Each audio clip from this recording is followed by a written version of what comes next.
अस्सलाम वालेकुम व्यूअर्स, एक मरतबा फिर आपकी खिदमत में हाज़िर हूँ। यहाँ दुगई पुल से और यहाँ की ताज़ा तरीन जानते हैं। सोशल वर्कर हैं ये, ब्राइट फ्यूचर के बानी हैं और चेयरमैन हैं असलम भाई। अस्सलाम वालेकुम। असलम भाई क्या हाल है? ठीक है, तबीयत अच्छी आपकी? तो असलम भाई चूँकि हॉलैंड में होते हैं, जैसा कि सब लोग इन्हें तनावल के लोग तो जानते ही हैं। तो असलम भाई क्या कहेंगे, आपने पुल का जो नज़ारा देखा और कल से आप यहाँ मौजूद हैं, चूँकि फ़ोन पे हमारी बातचीत होती रही, तो क्या कहेंगे इस पुल के हवाले से? जी अस्सलाम वालेकुम तमाम व्यूअर्स को, डॉक्टर साहब आपको। और दरअसल में यहाँ पे तो एक इंतहाई खौफनाक सिचुएशन है आपके सामने में, जैसे आप देख रहे हैं। और हम लोगों के लिए इंतहाई शर्म की बात है कि ये पिछले 2 साल से ये पुल जो है मुकम्मल नहीं हुआ। और मैं तमाम हुक्मरानों से यही कहूँगा कि खुदारा इसके ऊपर में थोड़ी सी रोशनी डालें। अगर आपके पास में फ़ंड नहीं है तो मैं भी ऐलान करता हूँ, अपनी जेब से भी दूँगा, जितने हो सकते हैं आप लोग भी दें और इस पुल की तामीर करें। अच्छा असलम भाई, चूँकि अपना तारफ़ थोड़ा खुद करा दिया, मुझे तो जहन में बात थी मैंने कर दी, ब्राइट फ्यूचर के हवाले से भी और जो सोशल एक्टिविटीज़ हैं आपकी उसके हवाले से। जी मेरा नाम असलम रहमान है। मेरा ताल्लुक जो है इलाका तनावल से, यूनियन कौंसिल क्रोड़ी से है। मैं यहाँ का मुकामी हूँ और मैं पिछले 30 साल से हॉलैंड में रहता हूँ, यूरोप में। और हमारा एक अदारा है ब्राइट फ्यूचर ऑफ पाकिस्तान, जो कि हम पाकिस्तान में जितने भी बूढ़े बच्चे, ख़वातीन और जो ज़रूरतमंद लोग हैं उनके लिए हम काम करते हैं, ब्राइट फ्यूचर। और अपने कई चीज़ें जो है डॉक्टर साहब को पता है और आप लोगों को पता है, फ्री मेडिकल कैंप बच्चों के लिए और रास्ते टूटे हुए, इसके लिए हम आवाज़ बुलंद करते हैं। हमारा जो अदारा है वो ब्राइट फ्यूचर ऑफ पाकिस्तान एक NGO है और अभी तक हमने किसी से डोनेशन फंड नहीं लिया, अपने थ्रू ही हम काम करते हैं। और यहाँ के जो दुखी लोग हैं उनके साथ में हम बराबर के शरीक हैं और हम चाहेंगे कि आप लोग भी प्लीज़ इस पर आवाज़ उठाएं, क्योंकि ये तकरीबन 2.25 मिलियन के करीब लोग हैं जो इस ब्रिज को यूज़ करते हैं। काला टाका भी है, पूरा तनौल, पूरा दरबंद। और यहाँ के लोग, कल रात को मैं आया हूँ, तकरीबन मेरे 7 चक्कर लगे हैं इस पुल के ऊपर में। मैं वो वीडियो भी आप लोगों के साथ में शेयर करूँगा। और ब्रिज के ऊपर में अंधेरा हो चुका था। अगर आपसे नहीं बन सकता है तो कम से कम खुदारा इसके ऊपर में एक लकड़ी का ब्रिज फौरी तौर पे तामीर करें, ताकि पैदल जाने वाले लोग जो हैं उनके लिए मसला हल हो सके। अच्छा, उनके लिए चूँकि वो सामने आप देखिएगा, मैं कैमरे में भी दिखा देता हूँ, लोग कुछ पैदल जा रहे हैं, जो नया पुल बन रहा है ना ऊपर, तो यहाँ से कुछ लोग गुजर रहे हैं। यहाँ इन्होंने कुछ लकड़ियाँ वगैरह फटे रख के कुछ थोड़ा सा, लेकिन वहाँ पे ये है कि सिर्फ आवाम ही गुजर सकती है, गाड़ियों के गुजरने ये सेफ्टी नहीं है, ये सेफ्टी नहीं है, ये कोई किसी की सेफ्टी नहीं है। आप यकीन करें कि ये कोई सेफ्टी नहीं है। इस हवाले से कल कुछ सीनियर लोगों से मेरी बातचीत हुई है। उनका कहना था, एक तो मुझे ये समझ नहीं आती है हमारे इदारों की कि या कहाँ क्या मतलब कौन सा चीज़ पी के ये सो रहे हैं, इनको होश नहीं है। कम से कम खुदारा अगर इनके पास में जो डिपार्टमेंट है पुलिस का या जो इंतजामिया है, उनके 2 लोग एक साइड पे, 2 लोग दूसरी तरफ खड़े हों, पहले एक ट्रैफिक जाम लोगों को चलाएं, फिर दूसरी तरफ से लोगों को आमदाफ करें। कल ये हुआ कि पुल के बीच में 2 मोटरसाइकिल वहां से, 2 यहाँ से, 2 बच्चों को मैंने खुद पकड़ा है। अगर वो बच्चे गिर जाते किसी गरीब के तो उसका सारी जिंदगी के लिए रोना था। तो कम से कम आप इसको जो है क्लोज करके एक छोटा सा ब्रिज, अगर आपसे नहीं बन पाता ये ब्रिज, तो उसके ऊपर लकड़ी का जो है सेफ साइड कम से कम लोगों की क्रॉसिंग के लिए एक फुटपाथ के तौर पे उसको फौरी तौर पे बनाया जाए। आप खुद इसके ऊपर चल के देखें। मैं आपके साथ में वो वीडियो भी शेयर करेंगे अभी हम आपके साथ में, जहाँ से वो खवातीन का, प्रेग्नेंट खवातीन इसके ऊपर उसमें बड़ी तकलीफ से लोगों ने यहाँ से, आप यकीन करें कि मेरी ज़िंदगी का ये पहला वाक़या है कि जो कि ज़लज़ला हुआ था जिस वक्त, उस वक्त का ये वाक़या और ये कल का वाक़या जो है ये तकरीबन सेम है। तो मैं तोड़कर के लोगों से भी रिक्वेस्ट करूँगा, दरबंद के भी अपने लोगों से रिक्वेस्ट करूँगा, तनावल के भी लोगों से रिक्वेस्ट करूँगा, खुदारा अगर हुकूमत नहीं बनाती है तो मैं आपके साथ में जमा करता हूँ चंदा, आप चंदा करके इस पुल को बनाएं, लेकिन इस पुल को आप बनाएं क्योंकि ये लोगों की ज़रूरत है। अच्छा असलम भाई, इसके साथ साथ जरा देखिएगा सामने ये जो बाइक जहाँ पे खड़ा है, ज़रा आपको दो नज़र घुमा के देखिएगा, यहाँ पे एक बहुत बड़ा खड्डा है ना। यहाँ जो भी गाड़ी आती है, स्पेशली जो छोटी गाड़ियाँ हैं, जैसे ही आती हैं तो यहाँ पे फंस जाती हैं। तो चूँकि आप ब्राइट फ्यूचर आपका प्लेटफॉर्म भी है और माशाल्लाह आप बड़े सोशल आदमी हैं, आपकी टीम है पूरी, तो जैसे ही अगर आज पानी कम होता है, जैसे देखें ये नौजवान इसमें पत्थर डाल भी रहे हैं ना, तो यहाँ पे अगर पत्थर डाल के एक तो इस खड्डे को बंद किया जाए और साइड पे अगर रस्सियाँ लगा के जो इसकी बाउंड्री है इस पुली की, उसको स्पेसिफाई कर दिया जाए, ताकि जो अनजान लोग हैं जब आते हैं तो उन्हें थोड़ी सी आसानी हो। तो क्या कहेंगे इस बारे में? जी ज़रूर, इसको जो है फौरी तौर पर करना चाहिए। बल्कि ये है कि मैं आप लोगों के लिए, देखिए हम लोगों के लिए तो शर्म का मुकाम है डॉक्टर साहब, ये इंतहाई शर्म का मुकाम है और ये इसका प्रॉपर सोल्यूशन नहीं है, अगर क्योंकि ये तो माउंटेन इलाका है, कभी भी बारिश हो सकती है यहाँ। जी जी। तो ये तो रोज के मामलात है, और मैं तो तकरीबन इसको पिछले 1.5-2 साल से देख ही रहा हूँ। ये लोग जो जिस तरीके ये से 3 साल से है, 3 साल से तकरीबन। तो ये लोगों की हिम्मत और सब्र को जो है ये आप दाद दें कि इतने अच्छे। अच्छा, सॉरी आपकी बात काट रहा हूँ, इसको हिम्मत सब्र कहें या हम लोगों की बेहिसी कहें, हमारी बेगैरती कहें, हमारी नॉनसेंस कहें, या हमारी नॉन अवेयरनेस कहें, या इग्नोरेंस कहें, ये तो मैं ये समझता हूँ। नहीं डॉक्टर साहब, ऐसा है कि इसमें ऐसा है कि जो लोग हमसे ऊपर बैठे हुए हैं उसमें भी हमारे बहुत ही करीबी लोग भी हैं, चाहने वाले भी हैं, और हमसे उनसे बहुत प्यार करते हैं। मैं इतने कड़क अल्फाज उनके लिए इस्तेमाल नहीं करना चाहूँगा। लिहाजा मैं ये ज़रूर कहूँगा कि खुदारा आप लोग जो है प्लीज़ इसके लिए, अगर आपके पास कोई फंड नहीं है तो हम इसकी जमा होकर कुछ फंड का बंदोबस्त करें, हम पेशावर जाएँ। जो इस ब्रिज के हवाले से जिन लोगों का हाथ है इसमें, उनको चाहिए कि इसमें फौरी तौर पे आप लोगों को चाहिए उनसे ये काम करवाएं। अगर फंड नहीं है तो फंड को रिलीज करवाएं, क्योंकि ये 1-2 आदमियों का मसला नहीं है, ये मसला है कम से कम 1.5 से पौने 2 मिलियन लोगों का, 20 लाख लोगों का मसला है ये। तो ये लोग, किसी बच्चे की भी जान जा सकती है। तो आप सब लोग भी इसके जिम्मेवार हैं, और हम लोग भी इसके लिए जिम्मेवार हैं कि हमने बराबर टाइम पे आवाज़ नहीं उठाई। अच्छा असलम भाई, जैसे आप कल घर जा रहे थे, लेकिन यहाँ जब आप पहुँचे तो इस तरह था, फिर आप वापस चलें, आपके पास तो अल्हम्दुलिल्लाह यहाँ घर था, आप रुक गए, या सोर्सेज हैं आप रुक सकते हैं। लेकिन ऐसे लोग, जैसे कल की बात है, नंबल के एक साहब हैं, हमारे दोस्त हैं, हबीब साहब इस्लामाबाद में होते हैं, उनके वालिद साहब वहाँ से आए तो यहाँ पुल बंद था।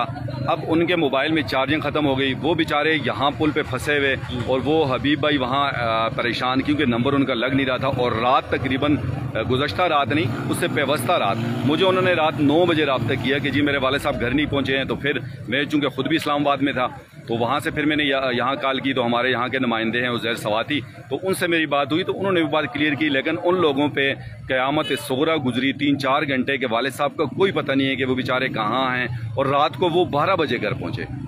देखें, ये तो बहुत ही एक शर्म और अफसोसनाक बात है। जैसे आपने बताया, कल रात को मैं खुद भी मौजूद था, मेरे 7 से 8 चक्कर इस ब्रिज के ऊपर लगे, और छोटे छोटे बच्चे थे, और मैं इतना घबरा रहा था, इतना डर रहा था कि खुदा ना कहीं ऐसा नहीं हो कि ये फटा स्लिप हो, कोई बच्चा गिर जाए, कोई ख़वातीन गुजर जाए।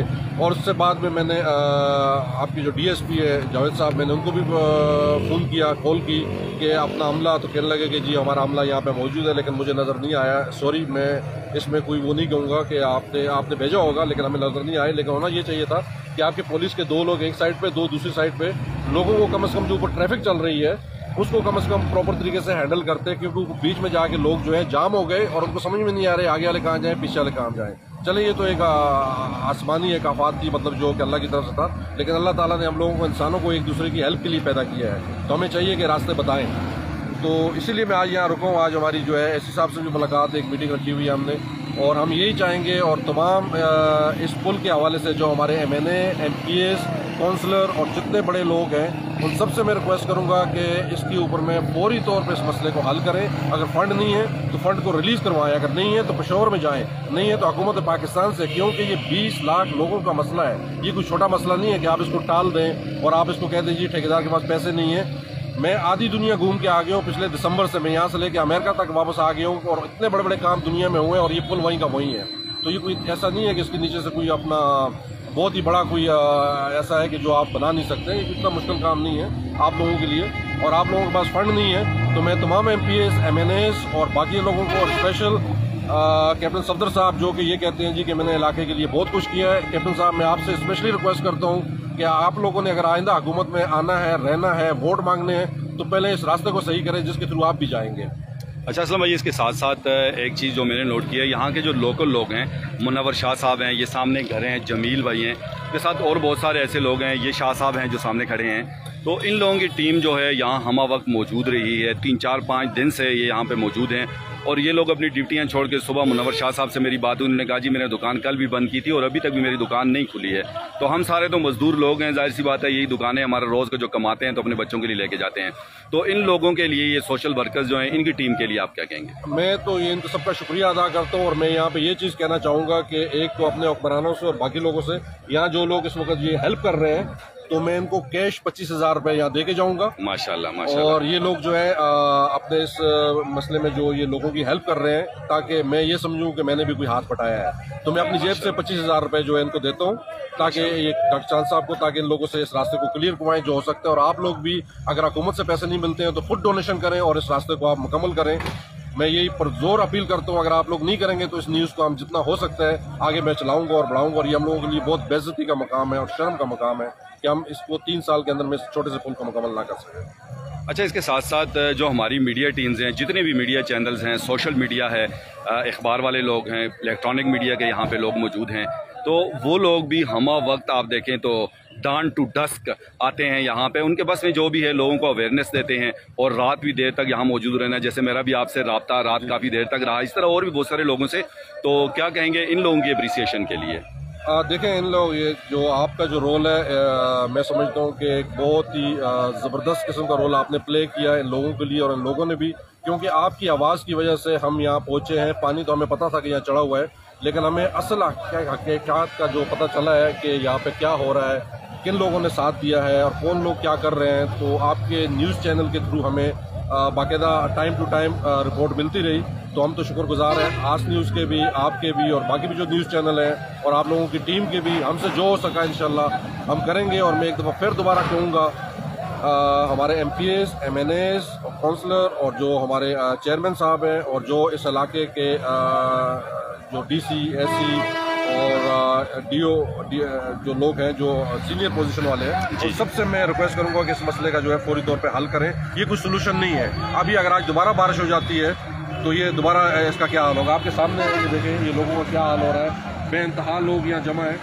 और आप इसके लिए फौरी तौर पे जो है मसले का हल करें। और कुछ नहीं हो सकता तो ऊपर लकड़ी का पुल फौरी तौर पर बनाएं और इस पुल को कम से कम जो है आप ज़्यादा से ज़्यादा इस पर, मैं नहीं समझता हूँ कि 1 महीने से ऊपर टाइम लगेगा अगर आप इसको कंप्लीट करना चाहें तो। हाँ, वो तो वैसे कल चूँकि असिस्टेंट कमिश्नर साहब हमारे 9 तैनात असिस्टेंट कमिश्नर जो हैं, परसों हमारी खबर पे वो फ़ौरन यहाँ पहुँचे और उन्होंने ठेकेदार और KPHA से मीटिंग भी की और उन्हें यहाँ बुलाया और सजनिश भी उनकी की। तो उनका ये कहना था कि कल जैसे असिस्टेंट कमिश्नर साहब से मेरी लाइव प्रोग्राम में बात हुई तो उन्होंने कहा कि जी ठेकेदार हमसे महीने का यानी 4 हफ्तों का टाइम मांग रहे थे, तो हमने उन्हें 10 दिन का टाइम दिया है। तो 10 दिन में इंशाल्लाह उम्मीद है कि ये कंप्लीट हो जाएगा। देखिए, जिस तरीके से लगा हुआ काम या जिस तरीके से अभी सिचुएशन जा रही है, मैं नहीं समझता हूँ कि ये 10 दिन में ये काम कंप्लीट होगा, क्योंकि 10 दिन में कंप्लीट वाला काम होने वाले की जो सूरत हाल होती है वो डिफरेंट होती है। क्योंकि उन्होंने जो है जो काम उनको 1 साल पहले करना चाहिए था वो काम उन्होंने अभी जाके शुरू किया है। तो ये मैं नहीं समझता हूँ 10 दिन में ये काम, अगर 10 दिन में ये काम होता है तो आप समझ लें कि पाकिस्तान वाकई दुनिया का तरक्की याफ्ता मुल्क है। इट्स इम्पॉसिबल, नामुमकिन चीज़ है ये। आप इसको 20 या 25 दिन का टाइम दें और हाँ, आप इसको 5 दिन के अंदर में लकड़ी का पुल बना के लोगों के लिए आने जाने का रास्ता जो है वो बनाएं। लकड़ी के पुल के ऊपर में इतना ज़्यादा नहीं खर्चा है, 10 से 15 लाख रुपए का खर्चा है। यहाँ प्रॉपर सीढ़ियाँ बनाएं साइड से और उस साइड से प्रॉपर सीढ़ियाँ बनाएं और उस पुल को मजबूत करें और आप अपना काम जारी रखें। बहुत शुक्रिया जी आज न्यूज़ के टाइम देने के लिए। आपका भी बहुत थैंक यू जी। अभी बस ये थे असलम रहमान भाई, जो कि एक सोशल वर्कर हैं और इनका अपना रफ़ाई एक इदारा है ब्राइट फ्यूचर के नाम से, और ये माशाल्लाह काफ़ी लोगों की मदद कर रहे हैं। और ये 25,000 रुपये ये आप लेंगे। चलें जी, ये जो लोग काम कर रहे हैं उनके लिए ये असलम रहमान भाई की तरफ से जी। यहाँ इंशाल्लाह मैं ये जमील और मुनव्वर शाह साहब लोगों के वो इंशाल्लाह मैं पहुँचा दूँगा जी। ये 25,000 रुपये हैं और ये बड़ी बात है कि हर किसी की अपनी कंट्रीब्यूशन है। असलम भाई यहाँ पहुँचे हैं, उन्होंने ये 25,000 रुपये हदिया किया है और बड़ी बात है इन नौजवानों के लिए, क्योंकि वो अपना रोज़गार छोड़ के सारी चीज़ें छोड़ के यहाँ बैठे हुए हैं। तो जैसे इन्होंने इनकी अप्रिसिएशन के लिए ये इक़दाम उठाया है, मैं ये समझता हूँ कि हर एक बंदे को, हर एक मुहैयर हजरात को इन नौजवानों की इसी तरह हेल्प करनी चाहिए ताकि इनका जज्बा रहे और ये यहाँ पे काम करते रहें और ताकि मज़ीद इनके अंदर एप्रिसिएशन की वजह से इंशाल्लाह इनका जज्बा भी बढ़ेगा और मज़ीद इनका काम जो है उसमें भी इजाफा होगा और अच्छी तरह ये खिदमत कर पाएंगे। बहरहाल इस उम्मीद और इस आस के साथ इजाज़त दीजिएगा डॉक्टर अतीक चांद को। जिंदगी रही तो इंशाल्लाह बहुत जल्द आपसे मुलाकात होगी और ज़रूर आप हमारी वीडियो को ज़्यादा से शेयर कीजिएगा ताकि लोगों तक अवेयरनेस पहुंच जाए। इजाज़त दीजिएगा डॉक्टर अतीक चांद को और हमारी पूरी टीम को। अल्लाह हाफ़िज़।